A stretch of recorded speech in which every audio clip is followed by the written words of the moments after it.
Telugu Desam party ప్రభుత్వం Janasena BJP సంయుక్తంగా form అయిన ఈ ప్రభుత్వం విధానాలని తొలి 10 రోజుల్లోనే రాష్ట్ర ప్రజలకు వెల్లడించింది.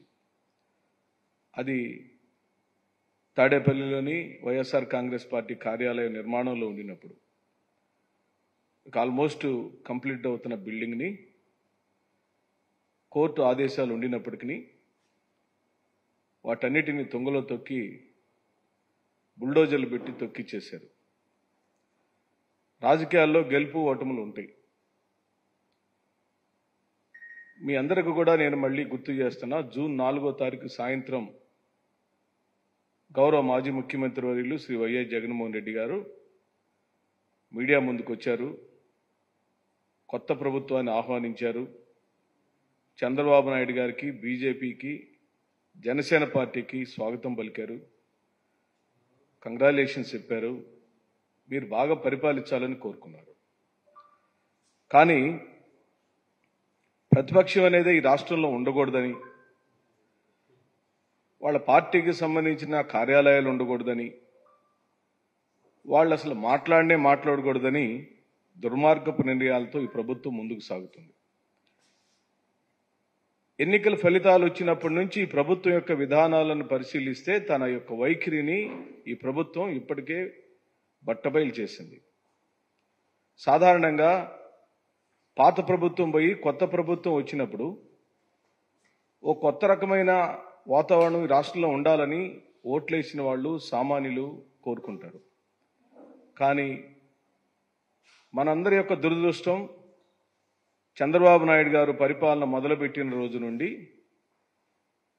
దాడులు జరుగుతున్నాయి, ఆస్తులు ధ్వంసం చేయబడుతున్నాయి, వైఎస్ఆర్ కాంగ్రెస్ పార్టీ నేతలను హత్య చేస్తున్నారు, అవమానపరుస్తున్నారు, ఫోన్ కాల్స్ ద్వారా మాటల దాడి చేస్తున్నారు. చిట్ట చివరకు ఈ రోజున మా రాష్ట్ర కార్యాలయాన్ని కూడా కూల్చివేసే పరిస్థితికి వచ్చారు. ప్రభుత్వానికి సంబంధించిన ఆస్తులైన విలేజ్ క్లినిక్లు, ఆర్బీకే సెంటర్లు, రైతు భరోసా కేంద్రాలు గ్రామాల్లో నిర్మాణంలో విజయవంతంగా కావించబడి ప్రారంభోత్సవాలు అయిపోయి ప్రజలకు ఉపయోగకరంగా ఉన్న భవనాలను ధ్వంసం చేసే ఈ నియంతృత్వ పాలన ఈ ప్రభుత్వ వైఖరిగా మనం చూడొచ్చు. అసలు రాష్ట్రంలో రాజ్యాంగం అమల్లో ఉందా? వ్యవస్థలన్నిటినీ అమలు పరుస్తున్నారా? అతిక్రమిస్తున్నారా? ఈ విధమైన భయంకరమైన వాతావరణాన్ని తీసుకురావటం ద్వారా మీరు సాధించాలనుకున్న అంశము కక్ష సాధింపు తప్పించి ఇంకా ఏమైనా ఉందా? ఎందుకంటున్నామంటే మీరు మా మీద అబద్ధ ప్రచారాలు చేసి మీరు అమలుపరచలేని హామీలనిచ్చి అధికారంలోకి వచ్చారు. సంతోషం. అది స్వాగతించారు కూడా. జగన్మోహన్ రెడ్డి గారు స్వాగతించారు, మీకు కంగ్రాచులేషన్స్ కూడా చెప్పారు. ఇక మీరు బాగా పరిపాలించాలని ప్రజలందరూ ఎదురు చూస్తున్నారు. మీరు చెప్పిన ప్రతి హామీని అమలుపరచాలని ప్రజలు ఎదురు చూస్తున్నారు. జూలై మాసం 1వ తారీఖున మీరు ఇవ్వవలసిన వాటన్నిటి కోసం ప్రజలు ఎదురు చూస్తున్నారు. వాటి నుంచి దృష్టి మళ్చడానికి ఇప్పటి నుంచే ఒక పన్నాగ కార్యక్రమంగా అలజడులు రేపించి రాష్ట్రంలో అల్లర్లు చేపించాలని, మమ్మల్ని రెచ్చగొట్టాలనే కార్యక్రమాల్లోనే కనపడుతుంది. కానీ ఈ రాష్ట్ర ప్రభుత్వానికి చిత్తశుద్ధి లేదని అర్థమవుతుంది. ఆటవిక రాజ్యాంగం, నియంతృత్వము అనే పదాలు మానవత్వం లేని నాయకుల గురించి మనం విన్నాం.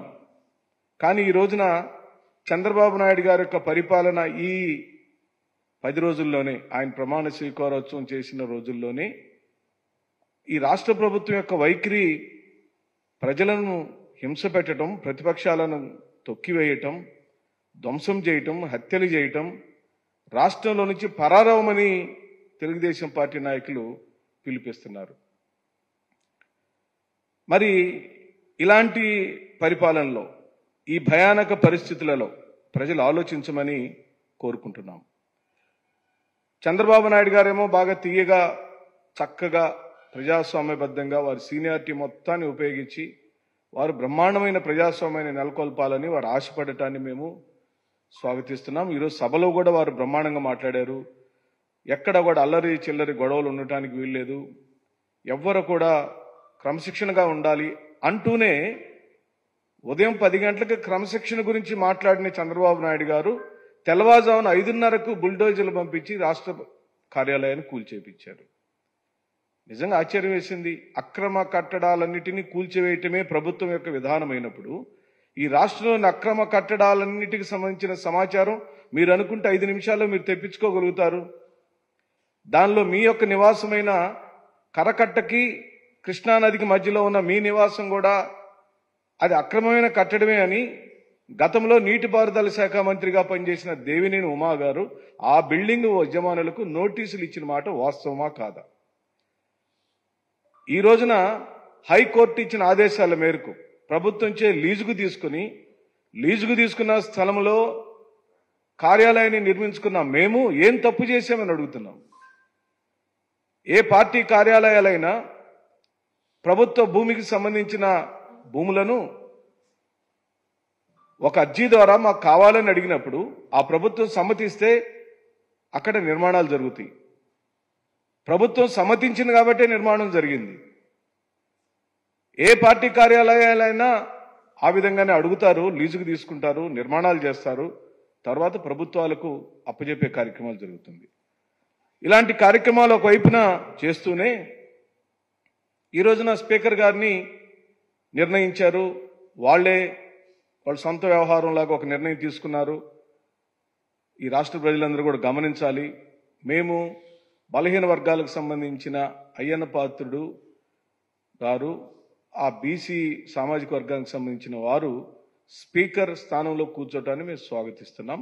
మాకేమాత్రం అభ్యంతరం లేదు. కానీ ఈ పార్టీ అధికారంలోకి వచ్చిన రోజు నుండి, తెలుగుదేశం పార్టీ అధికారంలోకి వచ్చిన రోజు నుండి ఒక్క అయ్యన్న పాత్రుడు మాట్లాడిన మాటలనే మీరు వీడియోలను తీసుకుంటే, ఆయన మాట్లాడిన మాటలను మీరు ఒకసారి జ్ఞాపకం చేసుకుంటే, లేదా యూట్యూబ్లోకి వెళ్ళి హైయెస్ట్ బూతులు మాట్లాడిన వారు ఎవరు అని కనుక పొలిటీషియన్స్ పేర్లు కొడితే మనకు అయ్యన్న పాత్రుడు గారి పేరే వస్తుంది.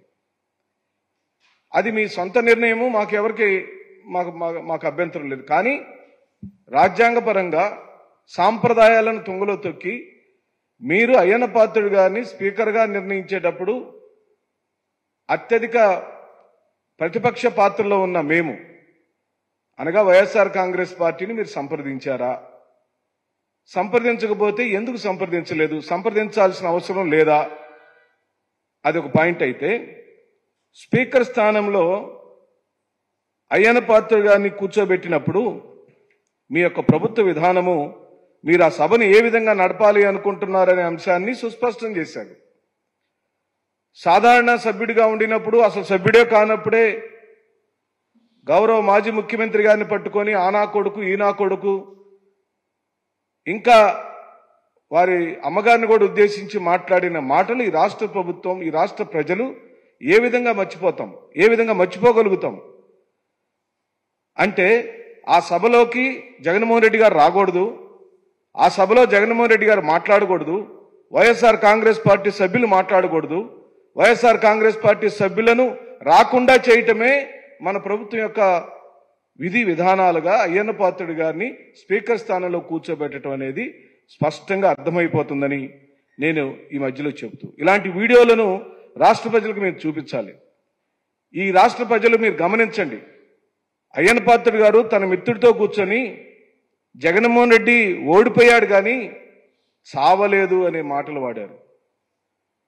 పూర్తిగా తల మీద కొట్టి పామును చంపినట్టు చంపి పడేయాలని ఈనాటి స్పీకర్ గారు వారి స్నేహితుడు అన్న మాటలు దయచేసి ప్లే చేయవలసిందిగా కోరుతున్నాను. ఈ రాష్ట్ర ప్రజలు గమనించండి. ఈయనే మన ఆంధ్ర రాష్ట్ర స్పీకర్ గారు.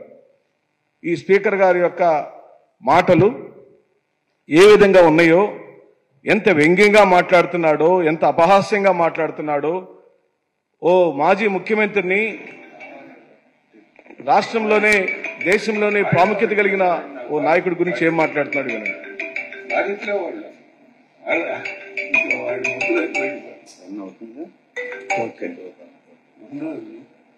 వాళ్ళు ఓడిపోయాడు సావాల, మళ్ళీ అపారమైన కనబలం ఉంది, కులబలం ఉంది, పక్క గవర్నమెంట్లు ఉండాలి మనుషులు తెలంగాణలో. మళ్ళీ మొత్తం ఊరిపోయింది చావలేదు మంచి వేల కోట్లు డబ్బుకు అమ్ముడు పోనాడు లేడు వాడి దేశం. ఆ డబ్బు పవర్ స్టిల్ డైలీ నచ్చింది చాలా మంచిది. ఊరిపోయాడు కానీ చావలేదు అంతే. బావుని చచ్చిపోయి కొట్టరా బావుని కొట్టరా చెప్పారంటే మీరు కరెక్ట్ గా రిసీవ్ చేస్తారు. మిగతా వాళ్ళు తీసుకుంటారు.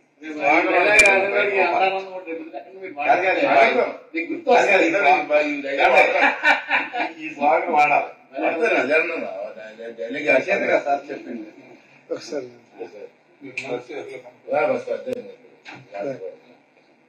ఆశీర్వాదం మీకు కూర్చోండి. సార్ నా పేరు శ్రీనివాస్ గారు, రవి గారు బ్రదర్ శ్రీనివాస్ గారు సార్.